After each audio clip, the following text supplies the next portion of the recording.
Le pape est prêt à payer le prix. Évêque de Portune. Mais qu'est-ce qui se passe là? Vous balancez de l'argent partout? Qu'est-ce qui vous arrive tout d'un seul coup? Salut tout le monde, ici Kira, j'espère que vous avez la patate. Bienvenue sur Reigns pour un 3ème épisode, tout simplement parce que ce jeu vous plaît énormément. On a atteint plus de 1000 pouces bleus sur la dernière vidéo et comme d'habitude vous faites péter la barre des likes. Donc encore merci aux gens qui mettent des pouces bleus et merci encore aux gens qui continuent de suivre cette aventure. Donc petit rappel du dernier épisode, on avait tout simplement réussi à continuer cette aventure avec notre ami Guillaume qui a succombé après 14 ans au pouvoir. Exactement comme notre ami Robert dans le premier épisode, hein. Voilà, on était sur 14 ans. On avait réussi à valider une quête et recruter le docteur et donc maintenant on a une nouvelle quête qui vient d'apparaître, c'est rencontrer la sorcière. Donc je vous rappelle qu'on a encore 2 autres quêtes, on doit gagner un duel, donc je suppose qu'on va peut-être rencontrer quelque part un guerrier, un soldat, et on va devoir se battre avec lui en duel, et on doit également rencontrer un démon. Et nous avons un nouveau roi qui s'appelle encore une fois Robert, comme Robert le jeune, qui était le premier roi de la dynastie. Donc cette fois-ci, c'est parti Robert, montre-nous tes talents de roi, montre-nous que tu peux gouverner un royaume, parce que pour l'instant on n'a pas dépassé les 14 ans au pouvoir. Donc c'est parti Robert, on y va, let's go.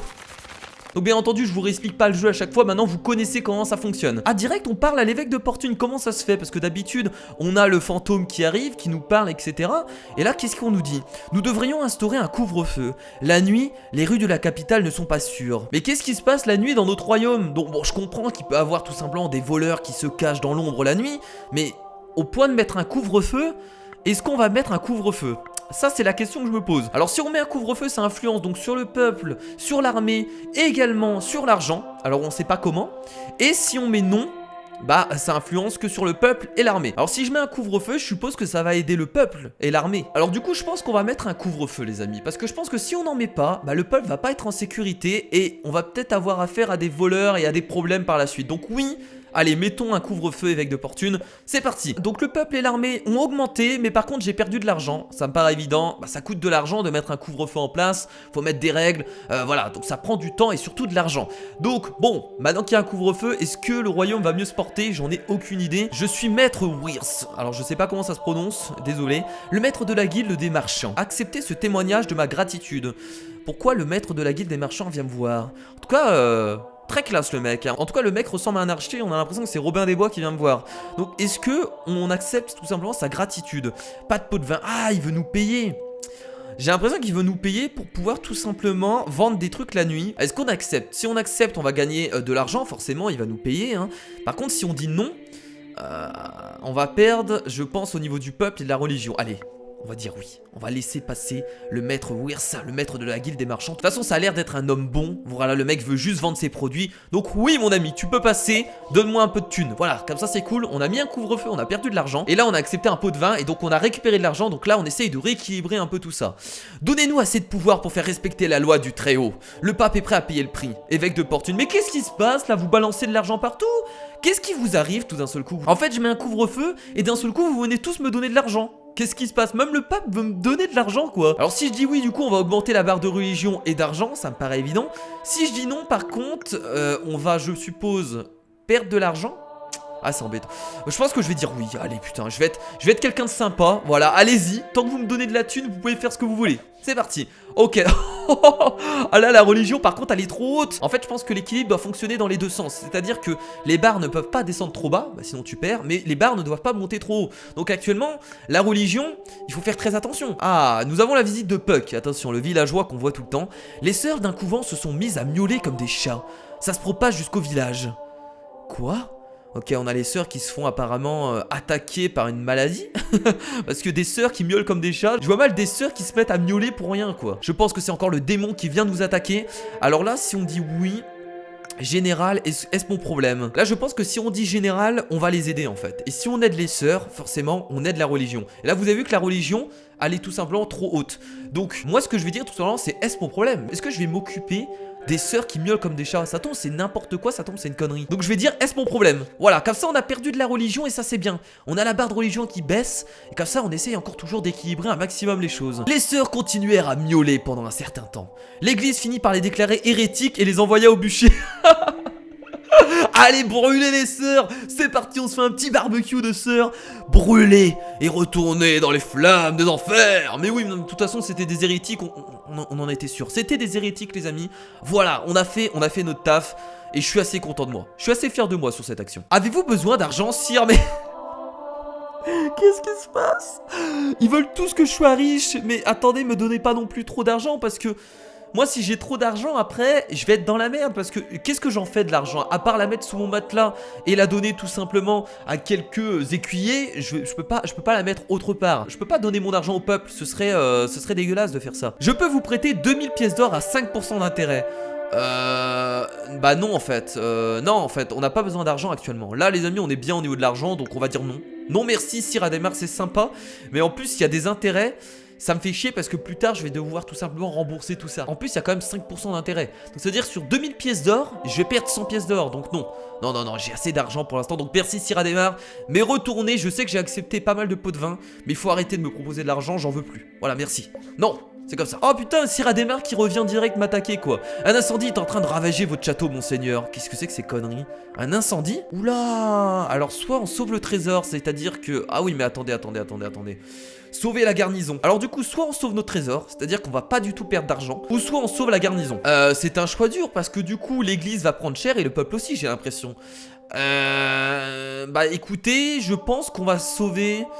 moi, je pense qu'on va sauver la garnison. Tout simplement parce que regardez, l'argent, on en a plus que la garnison. Donc sauvons la garnison. L'armée doit être sauvée parce que si on doit se défendre par la suite, on en a besoin. C'est parti. Oh là là! Ça fait tellement mal. Vous avez vu tout ce qu'on a perdu? On a perdu en religion, mais ça va, on en avait pas mal. On a perdu en peuple, mais l'argent, ça a fait mal là cette fois-ci. Hein. Vous avez vu toute la thune qu'on a perdue? On est presque au bord du ravin. C'est dommage. Du coup, Cédric de Sherwood arrive et nous dit: pouvons-nous construire des ambassades dans les pays voisins? Cela permettrait d'éviter que la guerre s'éternise. Donc là, en fait, on essaye de prendre du terrain. Est-ce que c'est une bonne idée? Alors, si je dis oui...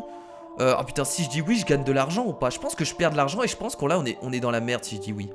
Parce que si je construis des ambassades, forcément ça coûte de l'argent. Donc là, je peux pas dire oui. Là les amis, je suis désolé mais je peux pas construire des ambassades. Si je dis oui, on est dans la merde. Donc si je dis non, on va perdre du peuple. Oh là là, le peuple va être très bas aussi, mais on n'a pas le choix. On n'a pas le choix. Donc je vais dire non. On a perdu un peu de peuple, mais ça va, le peuple il nous en reste un peu. Votre Altesse, on nous attaque. Les mendiants envahissent nos rues et nos maisons. Mais qu'est-ce qui se passe? On a mis un couvre-feu, comment ça se fait que les mendiants nous attaquent? Bah attendez, c'est juste des mendiants. Les mendiants, on les prend, on les fout en prison. Hein. S'ils ont pas assez de thunes, qu'ils aillent travailler. Hein. Attention, c'est ironique ce que je suis en train de dire. Hein. Voilà, c'est de l'humour. Bon, du coup, carrément, t'as jeté les dehors. D'accord, pourquoi pas. Et sinon, il y a quoi? Laissez-les. Attendez, ils envahissent nos rues et nos maisons. Mais c'est carrément nos maisons, c'est-à-dire que les mendiants rentrent chez toi. C'est comme si t'étais tranquille chez toi et t'avais un mendiant qui rentrait chez toi et il disait: bah écoutez, le roi a dit laissez-les, donc laissez-moi dormir dans votre maison. Enfin, on peut pas se permettre de dire laissez-les, donc...